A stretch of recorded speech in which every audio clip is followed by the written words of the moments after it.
And welcome back to Atreyu News. More from Red State Watcher. Look at this witch. We all remember her. How could we forget, right? Breaking. Hillary Clinton's response to Michael Flynn's resignation just made us sick.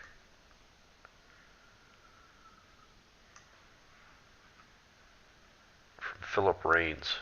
Dear Mike Flynn and Mike Flynn Jr., what goes around comes around, and given your pizza obsession.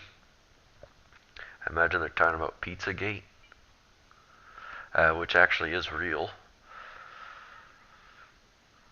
And then from Hillary Clinton. Philip's got his own way of saying things, but he has a point about the real consequences of fake news. Oh, you mean the fake news that said you would win by 98%? We live in backwards land when her prime suspect, the CNN Clinton News Network, is the primary source of fake news. She has the audacity to say that someone else is fake news. See how these people work? They're demons in human skin.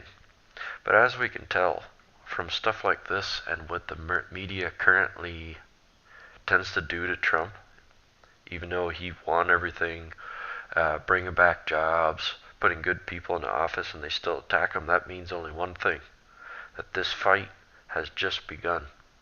And how did that Prime Minister say it during the Second World War? He said, it's not the end, nor is it the beginning, for it is the end of the beginning. So we have just begun to fight. Breaking. UK Prime Minister makes final decision on the petition to block Trump's visit to the UK. The most powerful man in the world. Yeah, let's block him.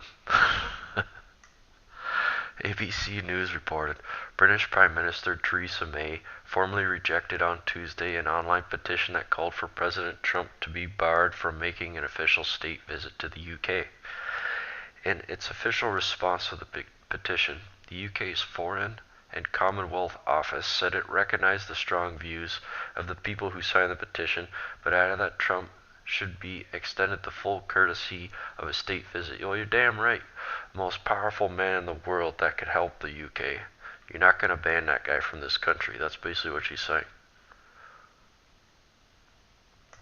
The petition amassed more than 1.8 million signatures as of Tuesday morning, arguing that a state visit by Trump would cause embarrassment to Her Majesty the Queen. Give me a break. 2/3 of the people that signed the petition probably didn't even live in the UK. Same thing happened with the Brexit. The day after the Brexit, people flipped out and like 14 million people signed a petition. They found out like half the people didn't even live there. The petition was launched before Trump announced his controversial executive order on immigration, but it went viral and garnered the bulk of the signatures after news of the order emerged. It is scheduled to be debated in UK's Parliament on February 20th. As a part of British law, the Parliament must consider debating issues once it gains the support of at least 100,000 people. And there's Theresa May. She seems like a pretty good leader. However, I wish she would have acted much quicker on the Brexit. I'm not impressed by her actions. Wow, you won't believe what racial act college students are doing now.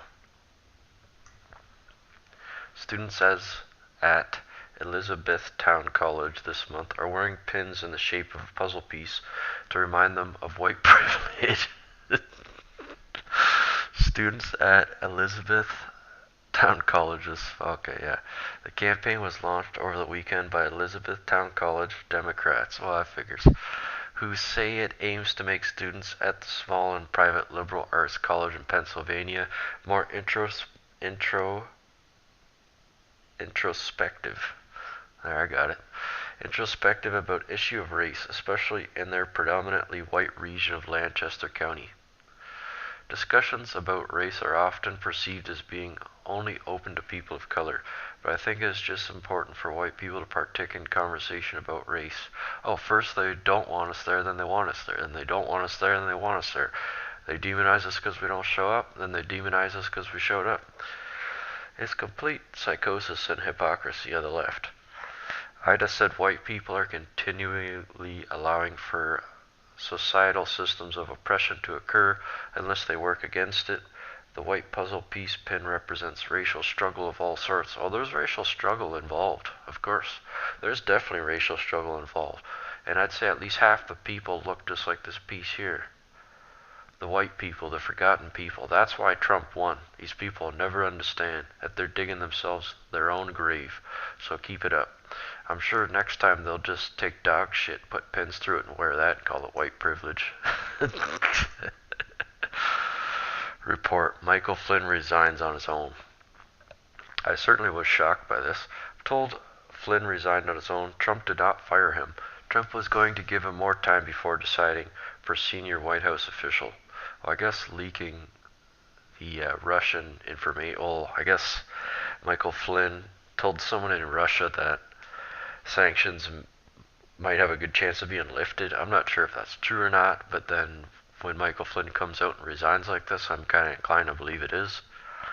In the course of my duties as incoming National Security Advisor, I held numerous phone calls with foreign counterparts, ministers, and ambassadors. These calls were to facilitate a smooth transition and begin to build the necessary relationship between the President, his advisors, and foreign leaders. Such calls are standard practice in any transition of this magnitude. Unfortunately, because of the fast pace of events, I inadvertently briefed the Vice President-elect and others with incomplete information regarding my phone calls with the Russian ambassador. I have sincerely apologized to the President and the Vice President, and they have accepted my apology. Throughout my over 30 years of honorable military service and my tenure as a National Security Advisor, I have always performed my duties with the utmost integrity and honesty to those I have served, to include the President of the United States. I am tendering my resignation, honored to have served our nation and the American peoples in such a distinguished way.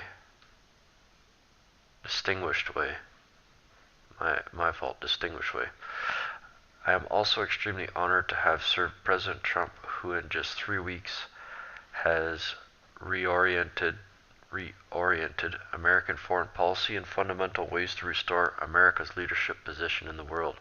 As I step away once again from serving my nation in this current capacity, I wish to thank President Trump for his personal loyalty, the friendship of those who I worked with throughout the hard-fought campaign, the challenging period of transition, and during the early days of his presidency. I know with the strong leadership of President Donald J. Trump and Vice President Mike Pence and the superb team they are assembling, this team will go down in history as one of the greatest presidencies in U.S. history, and I firmly believe the American people will be well served as they all work together to help make America great again. Michael T. Flynn, Assistant to the President, National Security Advisor. That was a great letter. I don't know why he made such a foolish mistake. I actually liked the idea of him being in there, but perhaps someone else better will come along.